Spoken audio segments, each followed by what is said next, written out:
Picture this. You're walking past a local park, and you hear that rhythmic thwack sound of a pickleball match. Oh, yeah. You hear it everywhere these days. You really do. Yeah. And, to the untrained eye, it just looks like four people playing a miniature game of tennis. Right, like a casual game invented to entertain some bored kids on a summer afternoon. Which, historically, it literally was. But if you look closer, you're actually watching a highly specialized tactical chess match.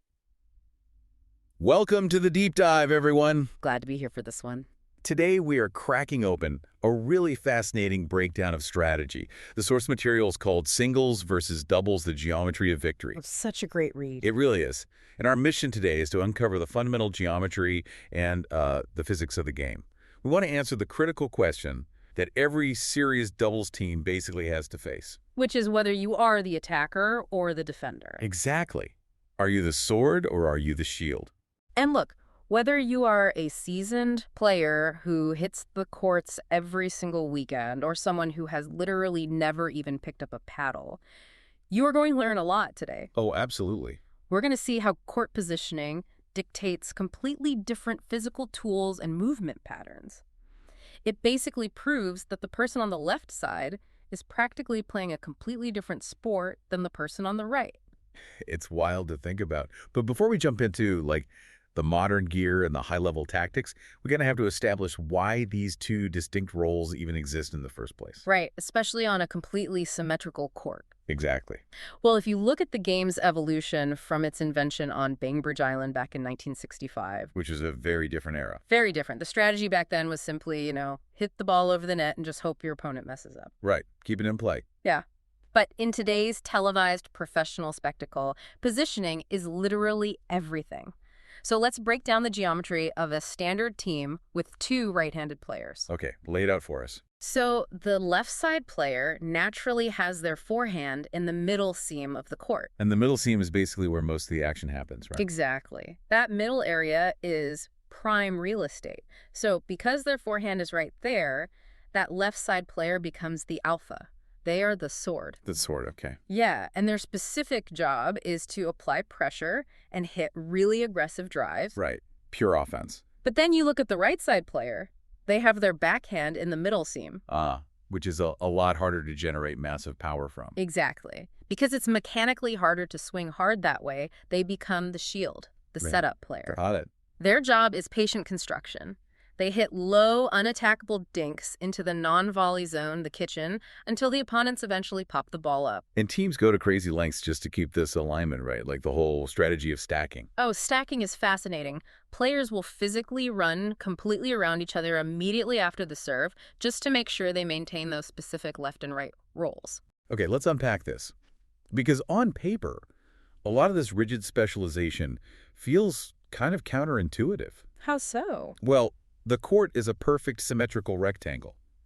If both players are equally skilled righties, why can't they just, dynamically share the middle? Right. Why not just split it 50-50? Yeah.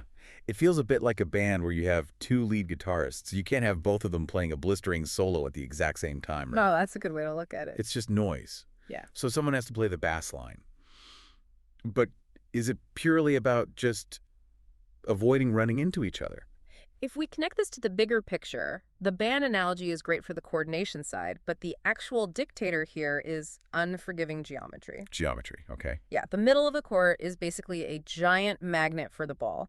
It's the lowest part of the net, so geometry dictates that the forehand absolutely must take priority. Oh, because the forehand naturally has a wider range of motion. Precisely. It maximizes offensive leverage and, avoids those physical collisions you mentioned. Okay, so once you understand that these two players are executing two completely different jobs, it logically follows that they can't go into battle with the exact same weapon. They really can't. The equipment gap is massive now. It really is.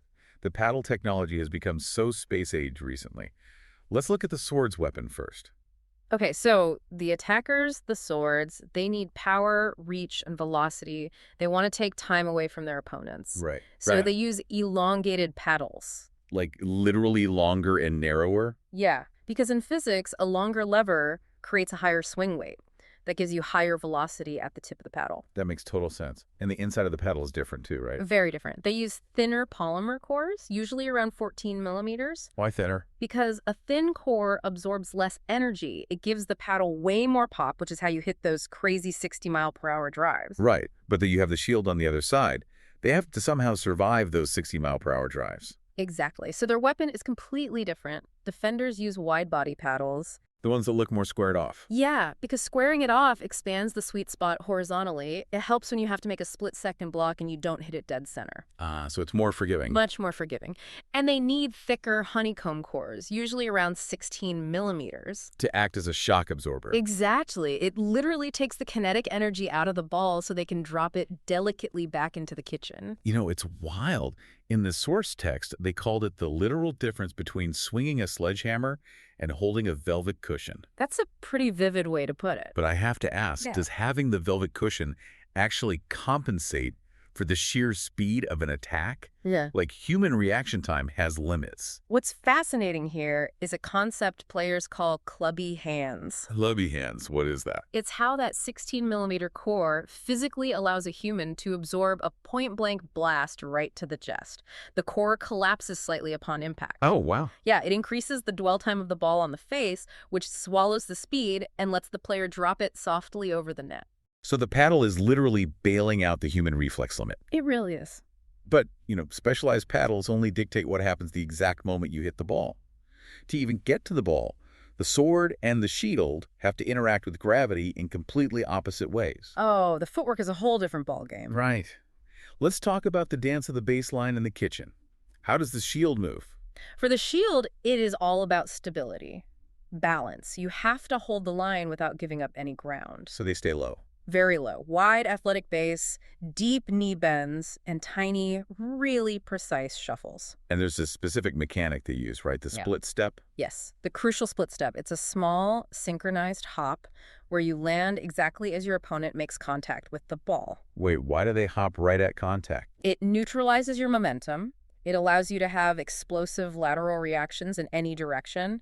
They basically move like a brick wall that can slide side to side. A sliding brick wall. I love that. But the sword's footwork is completely different. Oh, it's totally predatory. Explosive. Because they're always hunting for the poach, right? Exactly. The left side player is constantly looking to aggressively slide into the middle and intercept balls that were actually meant for their partner. That requires some serious bursts of speed. It does. They use dynamic crossover steps and lunges. They're constantly leaning forward, pushing off their outside foot to just crash that center seam. So the shield is a brick wall, and the sword is a coiled spring. A coiled spring. Here's where it gets really interesting to me. It's the mental contrast. The psychology of it. Yeah. Think about it. The shield has to have the discipline to essentially do nothing but react and take a beating. Just waiting for the right moment. Exactly. While the sword has to have the absolute audacity to jump in front of their own partner and steal their shots. Yeah, you have to be a little bit arrogant to be a great sword. Yeah. But it creates this beautiful, perfectly synchronized dance. A dance of lateral reactivity versus forward aggression. It really is an amazing dynamic to watch. But, we've established this gospel of the sword and shield dynamic. But no sport remains static. Oh, definitely not. And the very meta of the game is currently shifting, and it's causing massive controversy in the community. And it all starts with paddle materials again. The introduction of raw carbon fiber paddle faces. Right. What does the carbon fiber actually do? It generates absolutely insane spin. The surface grit grabs the plastic ball and creates this crazy top spin, which completely changes what is mathematically possible on the court. Because the ball dives down faster, so you can hit it harder without it going out. Exactly. Which brings us to the rise of the aggressive right side player. Players like Dylan Frazier and Gabe Tardio. Yes, they are turning the right side from a patient block station into a second sword. Wait, really? How do they do that from the right side? By developing these lethal, two-handed backhand flicks out of the air. The carbon fiber grip lets them roll the ball offensively instead of just defending. Wow, so the shield is suddenly attacking. Exactly. And if you really want to talk about breaking the game, we have to talk about the chaos of the left-handed player. Oh, the lefty chaos. That part completely broke my brain when I was reading the breakdown. Think about the geometry. If you pair a left-handed player on the right side with a right-handed player on the left side... Oh, wow. You get two forehands in the middle. Exactly. You put two dominant forehands right in the center seam. It creates an absolute offensive buzzsaw. Which completely breaks the traditional defensive paradigm. It shatters it. It forces opponents to completely rewrite their targeting strategies on the fly. So what does this all mean? Like, there's a huge debate right now. A massive debate. Should players continue to hyper-specialize in one role for that perfect asymmetry? Or does the modern game demand that everyone can attack and defend equally? Because if you have a weak side today, the top teams will ruthlessly expose it. Right. But if everyone eventually becomes this hybrid attacker-defender, do we lose that beautiful synchronized dance we just talked about? This raises an important question, and honestly, it's something we see in all sports. Evolution often destroys the very specializations that built the game in the first place. Right, like positionless basketball. Exactly. You have to ask yourself, what is lost when perfect asymmetry is replaced by homogeneous power? The game gets faster, sure, but maybe it loses some of its tactical romance. The tactical romance, I like that.